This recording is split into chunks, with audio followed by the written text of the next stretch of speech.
Assalomu alaykum do'stlar, bugun sizlar bilan kassa hisobotini to'g'ri yuritishni ko'rib chiqamiz. Kassa hisoboti pul oqimlari to'g'risidagi hisobot. Bu haqida juda ko'plab gapirganmiz va yana gapirishda davom etamiz. Chunki aynan shu hisobot biznesingizni 50% dan 90% gacha shaffofligiga javobgar bo'ladi. Ishni birinchi navbatda shundan boshlashingiz kerak bo'lgan hisobot shu. Sizga eng ko'p naf keltiradigan hisobot ham shu. Va agar siz naqd pul bilan oldi-berdi qiladigan bo'lsangiz, bir nechta kartangizda pul aylanadigan bo'lsa, bir nechta bankda hisob raqamingiz bo'lsa, har kunlik yozuv chizuvlarni qilish qo'rqinchli bir tushga aylanishi mumkin. Har kuni kimga pul berganingizni eslab yurish, chunki kecha to'lagan pulingizni ertaga eslolmay qolsangiz, bo'ldi, pulga kuyasiz. Har kun kassa qoldiqlarini hisoblash, kimga qancha pul berganingizni yodda saqlash va har kuni ularni yozib borish.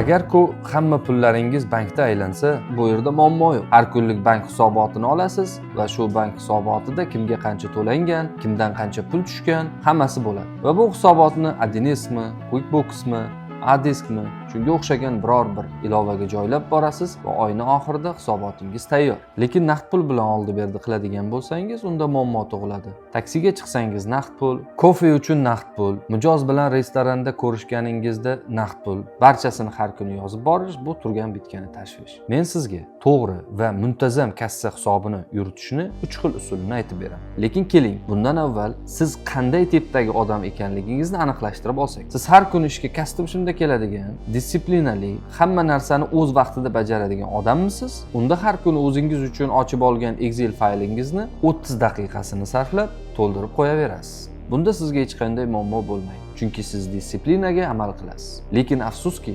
90% tadbirkorlarning hayoti bunday emas. Ular har doim nimanidir hal qilish uchun ko'chada bo'lishadi, shoshilinch, band, har doim shunaqa bo'ladi. Unday bo'ladigan bo'lsa, sizga assistent kerak bo'ladi. Bir kishini xarajatlarni yozib borish uchun yollang. Telegramda u bilan bitta guruh tashkil qilib, xarajatlarni qanday ko'rinishda yozib borish kerakligini kelishib oling. Shu bilan bo'ldi. To'lagan pulingizni chekini yoki skrinshotini guruhga tashlaysiz. Assistent esa bu xarajatlarni Excelga yoki daftarga yozib, sizga har kunlik pul qoldiqlarini, kimga qancha xarajat qilinganligini hisobot shaklida yozib beraveradi. Sizni qiladigan ishingiz chek yoki skrinshotni tashlab, ovozli xabarda bo'lsa ham falonchaga to'landi yoki pistonchaga predoplata qilindi degan mazmundagi tushuntirishni berish. Assistent esa ertasi kuni ertalabga kassa hisobotini sizga beradi. Agar siz shuni ham qilishga erinsangiz, unda 3-usulni tavsiya qilaman. Ya'ni o'sha yollagan assistentingizni o'ziga pullarni to'lating. Misol uchun, o'sha guruhga karta raqamini tashlab,